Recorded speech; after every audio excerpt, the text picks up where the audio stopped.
News room live sponsored by Chandragupta academy, top floor, Rama Govind palace, Rewa. नमस्कार, Vindhya times में आपका स्वागत है। मध्य प्रदेश की 4 बड़ी खबरों के साथ हाजिर हुए हैं। पहली खबर की बात करते हैं। शिवराज सरकार के एक मंत्री ने अपनी ही सरकार और अपने ही अफसरों पर नाराजगी जताई है।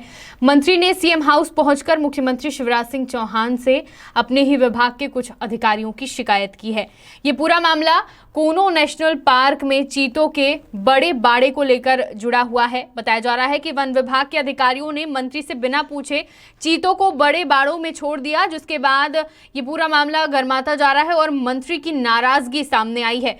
वन मंत्री विजय शाह अपने विभाग के अफसरों की कार्यशैली से नाराज हुए हैं। उन्होंने क्योंकि उनकी राय जाने बिना ही अधिकारियों ने कूनो नेशनल पार्क में क्वारंटाइन में रहे नामीबिया से लाए गए चीतों को बड़े बाड़े में छोड़ दिया, जिसके बाद मंत्री सीएम हाउस पहुंचे और सीएम हाउस में मुख्यमंत्री शिवराज सिंह चौहान से मुलाकात कर अफसरों के खिलाफ नाराजगी जताई है। मामले में वन मंत्री विजय शाह ने बताया कि चीता टास्क फोर्स की सिफारिश पर चीता छोड़े गए, लेकिन जनप्रतिनिधि होने के नाते मुझसे पूछा भी नहीं गया क्योंकि वह चीता टास्क फोर्स में नहीं है।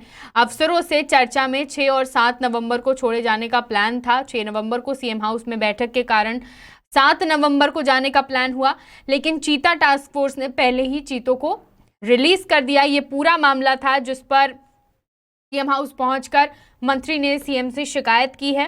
विवाद इस बात से उठा कि चीतों को किसी प्रकार की कोई दिक्कत ना हो, क्योंकि चीतों को जिस बाड़े में छोड़ा गया है उसमें अभी एक तेंदुआ है। तो पूरे मामले में मंत्री ने सीएम शिवराज से शिकायत की, सीएम हाउस पहुंचे, अफसरों से शिकायत की है। अब देखना होगा कि मामले पर क्या कुछ होता है। दूसरी खबर की बात करते हैं। मध्य प्रदेश में आपराधिक घटनाएं बढ़ती जा रही हैं और इस पर सीएम शिवराज ने सख्त रुख अपनाया है। सीएम ने कार्रवाई का प्रेजेंटेशन देखा और इस दौरान उन्होंने अधिकारियों को सख्त निर्देश दिए और कहा कि अपराधियों से जरा भी सिंपैथी ना रखी जाए, दोषी सिद्ध होते ही उनके खिलाफ कड़ी कार्रवाई की जाए। मुख्यमंत्री शिवराज सिंह चौहान ने चिन्हित अपराध योजना के संबंध में सीएम हाउस में गृह विभाग का प्रेजेंटेशन देखा है।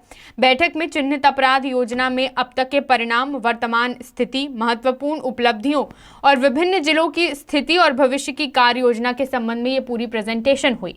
आपको बता दें कि इस प्रेजेंटेशन में हत्या में विभत्स प्रकरण, सामूहिक हत्याकांड, हत्या के साथ डकैती, सामूहिक बलात्कार, आतंकवादी कृत्य, अपहरण के साथ हत्या, पुरातत्व महत्व की और धार्मिक मूर्तियों की चोरी जैसी तमाम अपराध थे और इनका प्रेजेंटेशन हुआ, जिनसे उन्होंने कहा कि जन सामान्य भावनाएं जुड़ी हुई हैं।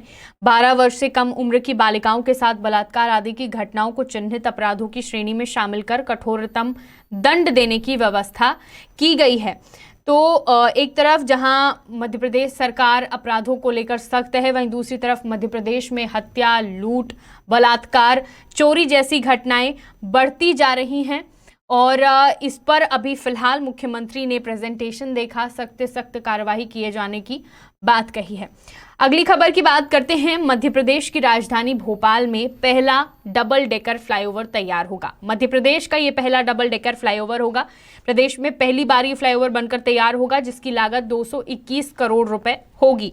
बैरागढ़ में बनने वाले ओवरब्रिज की लंबाई 3 किलोमीटर निर्धारित की गई है, वहीं इसकी चौड़ाई 60 फीट है। फ्लाईओवर ब्रिज के निर्माण से इंदौर और भोपाल की दूरी कम होगी और इंदौर भोपाल आना जाना आसान हो जाएगा। पहला फ्लाईओवर एक तरफ जहां संत हिरदाराम नगर में तैयार होगा, वहीं दूसरा नरेला विधानसभा के प्रभात चौराहे पर 750 मीटर लंबा और 15 मीटर चौड़ा फ्लाईओवर बनकर तैयार हो जाएगा। आपको बता दें कि लगातार हो रही देरी पर हुजूर विधायक रामेश्वर शर्मा ने बैरागढ़ में और नरेला विधायक विश्वास सारंग ने प्रभात चौराहे पर शनिवार को निर्माण स्थल का निरीक्षण किया। इस दौरान अधिकारियों ने विधायकों को फ्लाईओवर की डिजाइन की जानकारी देते हुए निर्माण कार्य पर उचित जानकारी दी है। तो मध्य प्रदेश का पहला डबल डेकर फ्लाईओवर भोपाल में बनकर तैयार होगा। चौथी और आखिरी खबर की बात करते हैं। मौसम से जुड़ी हुई ये खबर है।